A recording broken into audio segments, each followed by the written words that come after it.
You get that ink from a mail-order catalog, girl."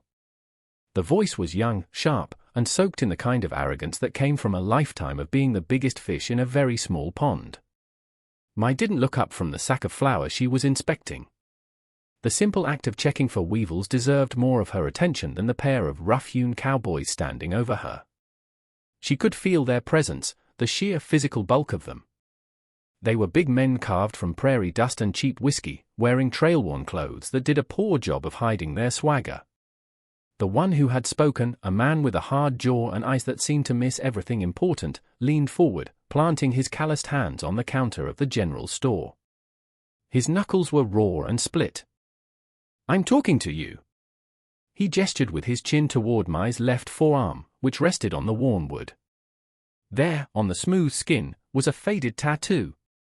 It was a simple design, a stark black phoenix rising from unseen ashes, its lines blurred by years of work and sun.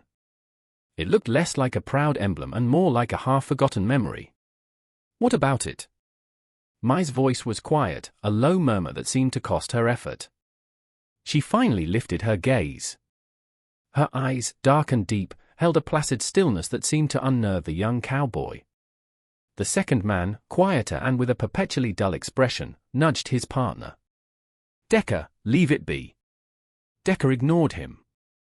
"I'm just curious what it's supposed to be. Some kind of tongue mark? You in a gang?"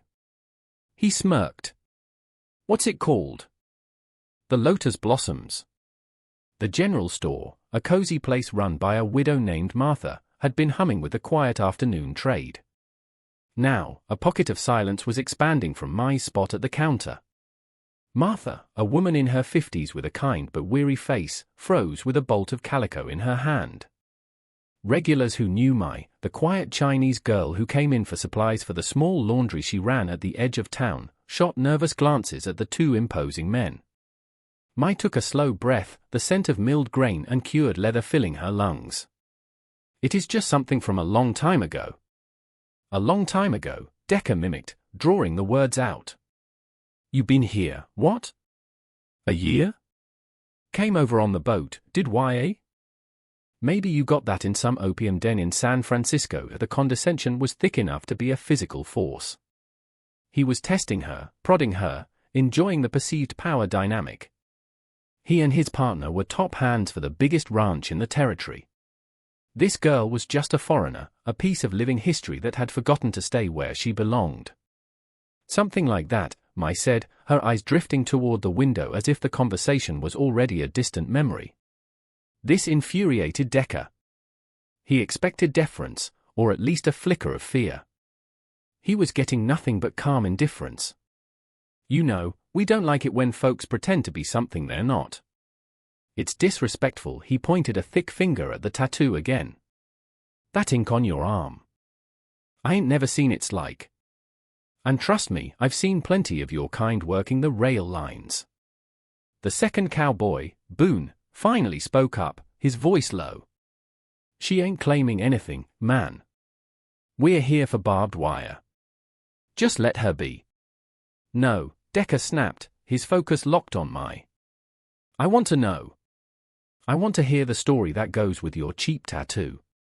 What's it mean, girl?" Mai's gaze returned from the window and settled on Decker's face.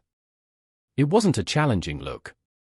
It was a look of profound, soul-deep weariness, as if she were seeing not just this arrogant young man but a long line of them stretching back through time. "It means something," Mai said, her voice barely a whisper, "to the people it's supposed to." Decker laughed, a harsh, barking sound. "That's it? That's all you got?" He leaned in closer, his voice dropping to a conspiratorial hiss. "I think you're full of it. I think you spent your life washing shirts and you got that thing done in some back alley shop to look tough." The disrespect was a palpable thing now. It hung in the air, thick and sour. Martha placed the bolt of fabric down with a sharp thud. The blacksmith, in for a plug of tobacco, had stopped chewing. The quiet murmur of the store had died completely. Everyone was watching. Decker straightened up, a look of smug satisfaction on his face. He'd won. He'd broken the girl's silence, even if he hadn't gotten the reaction he wanted. He turned to Boone. See? Nothing. Just another phony. As he spoke, he made his final, critical mistake. He reached out and dismissively tapped his finger on Mai's tattoo. The touch was light, almost casual, but for Mai, it was like a lightning strike. The scent of dust and denim in the store vanished, replaced in an instant by the thick, metallic smell of blasting powder and frozen earth. The jingle of the shop bell became the distant, rhythmic ring of hammers on steel. She wasn't in a general store anymore. She was huddled in a makeshift shelter against a howling blizzard in the Sierra Nevadas, the wind threatening to tear their camp from the mountainside. A young man's hand, calloused and chapped, was on her father's shoulder. A whispered voice in her ear, in her father's tongue. "Stay with us, little Phoenix. Just stay with us." She remembered the flash of a makeshift needle, a sharpened piece of wire dipped in a mixture of gunpowder and melted snow. It was done in silence, in a hidden camp, a pact made between the 5 survivors of a railroad crew that had been left for dead. The phoenix rising from the ashes of the blizzard. The circle of survivors. Them. The 5 points of a lonely constellation in a blacked-out sky. It wasn't a decoration. It was a scar. It was a promise. She blinked, and the mountain was gone. She was back in the store. Decca's finger was still on her arm. Mai slowly pulled her arm back, her expression unchanged, but something inside her had shifted. The placid surface remained, but beneath it, an ancient tide had turned. While Decca was preening, enjoying his performance for the silent store, Martha the owner was already moving. She had seen enough. Mai was more than a customer, she was a quiet, gentle soul who always paid on time and never caused a lick of trouble. Seeing her humiliated by these 2 brutes ignited a cold fury in her. She knew she couldn't confront them physically, but she wasn't helpless. She slipped into the small, cluttered office behind the counter, closing the door softly. She didn't go for the sheriff, a man who was more interested in his bottle than justice. This was a different kind of problem, one that required a different kind of solution. She went to the telegraph key she kept for urgent orders. Her fingers, surprisingly nimble, began tapping out a message. A long shot, but it was the only shot she had. The message was addressed to the Rocking Bee Ranch, the largest and most powerful spread in the territory, miles out of town. The message was simple: 2 of your hands, Decca and Boone, harassing Chinese girl at store. Mocking a phoenix tattoo on her arm. Situation is ugly. Blackwood should know. Miles away, in the sprawling, rustic headquarters of the Rocking Bee, Atticus Blackwood, the iron-willed patriarch of the territory, was in the middle of a meeting with his cattle buyer. The air was thick with the smell of leather, tobacco, and strong coffee. The telegraph operator, a young man who knew better than to interrupt the boss for anything less than a stampede or a prairie fire, hesitated at the door before knocking. He entered and handed the slip of paper to Blackwood. The rancher, a man in his late 60s with eyes the color of a stormy sky, took it, his expression one of mild annoyance at the interruption. He read the first line and his face didn't change. He read the second line, about the harassment, and a muscle in his jaw twitched. Then he read the third line. Mocking a phoenix tattoo on her arm. The change was instantaneous and terrifying. The mask of composure didn't just crack, it vaporized. The color drained from Atticus Blackwood's face, replaced by a dark, thunderous rage that seemed to suck the very oxygen from the room. The cattle buyer flinched back, stunned. Blackwood rose from his chair so quickly it screeched back and nearly toppled over. His voice, when he spoke, was not a shout. It was a low, guttural command that sliced through the silence. "Get my horse. Get my foreman." Now he looked at the cattle buyer. "This meeting is over." Back in the store, the tension had reached its breaking point. Decca, having received no satisfying reaction from Mai, decided to escalate. His patience was gone, replaced by a mean-spirited need to see the girl break. "All right, I think we've had enough of your silent act," he said, his voice hard. He grabbed Mai's upper arm, his grip surprisingly strong. "Let's take a little walk outside."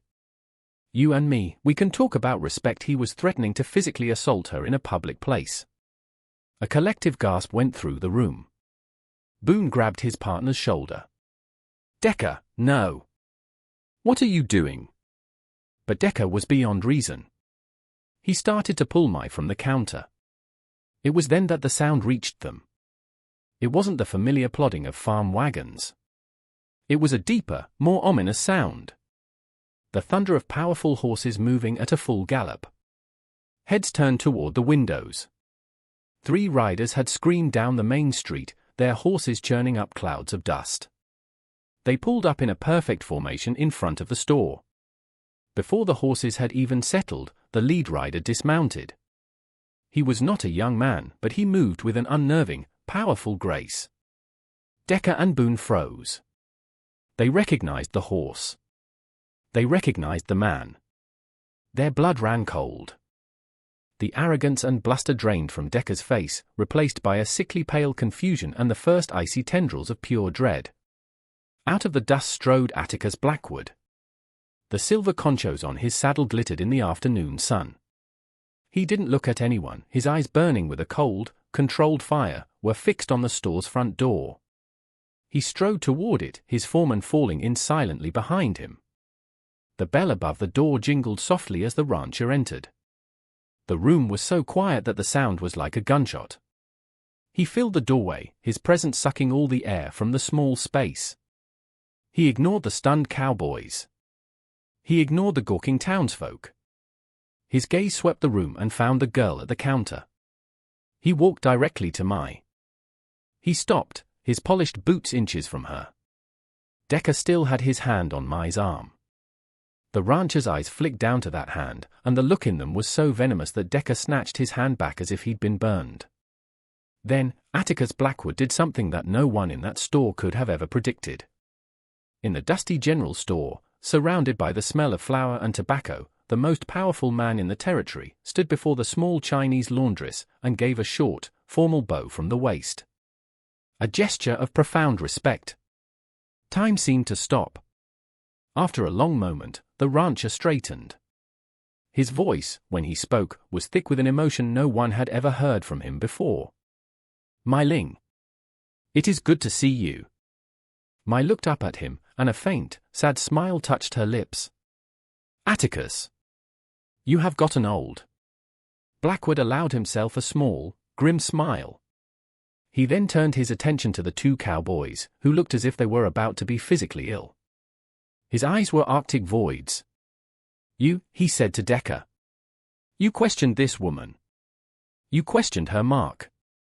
Decker could only manage a choked, stammering sound. The rancher didn't wait for an answer. With slow, deliberate movements, he unbuttoned the cuff of his dusty right sleeve. He rolled it up his forearm, past the wrist, past a thick, leather watchband. And there, on the sun-beaten skin of the old rancher, was the exact same tattoo, the phoenix rising from the ashes. His was older, the lines more blurred, but it was an identical match to the faded ink on Mai's arm. A wave of shock rippled through the store.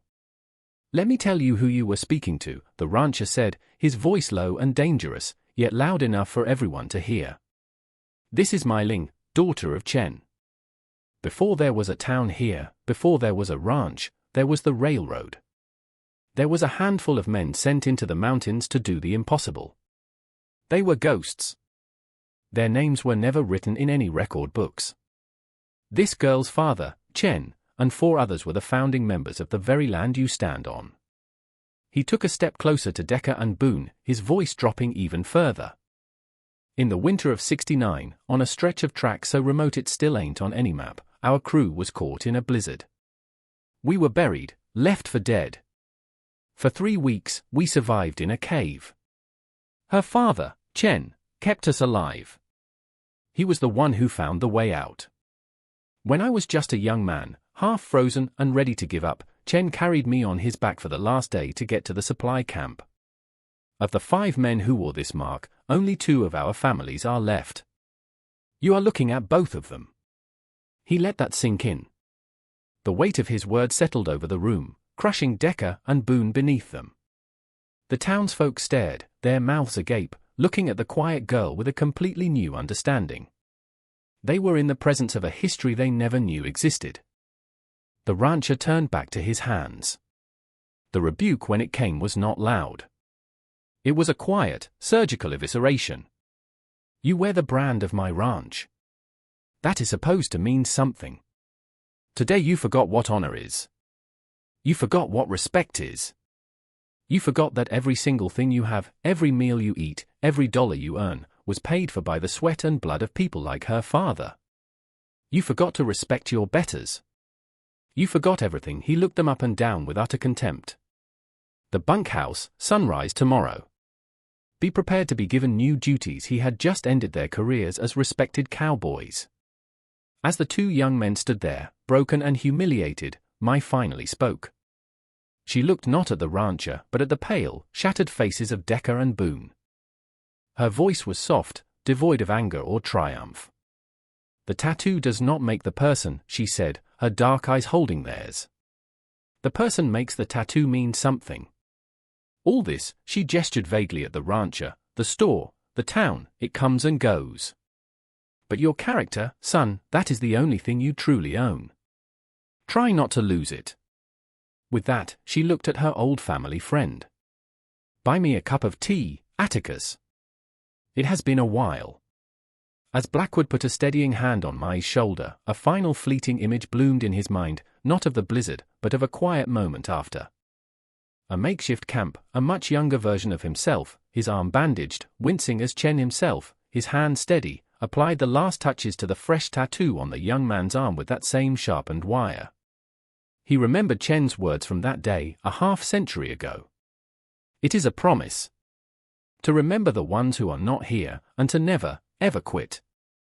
Now, you are one of us. For life. The fallout was swift and decisive. Decker and Boone were not fired. Atticus Blackwood believed that would be too easy. Instead, they were reassigned. They were stripped of their horses and their status, and given the worst jobs on the ranch, mucking out the deepest stalls, digging irrigation ditches in the hot sun, and repairing fences on the most remote, snake-infested parts of the property. For the next 3 years, their duty was to serve the ranch in the most humbling ways possible, a profound and silent form of penance. About a year later, Mai was leaving the general store, her arms full of groceries. A young man in simple, worn work clothes respectfully cleared his throat. It was Decker. He was leaner, the arrogance gone from his eyes, replaced by a quiet humility. He began, his voice hesitant. Miss Mai. I don't know if you remember me. I remember, Mai said simply, her gaze steady. Decker swallowed hard. I just wanted to say, what I did that day, it was unforgivable. There's no excuse. I was arrogant, and I was wrong. I'm sorry. There was no grand speech, no dramatic plea for forgiveness. It was just a simple, honest admission. Mai looked at him for a long moment, then gave a slight nod of acknowledgement. We all have things to learn, son, she said, her voice the same quiet murmur it always was. The important thing is that you just keep learning. She gave another small nod, then continued down the boardwalk. The conversation, for her, already over.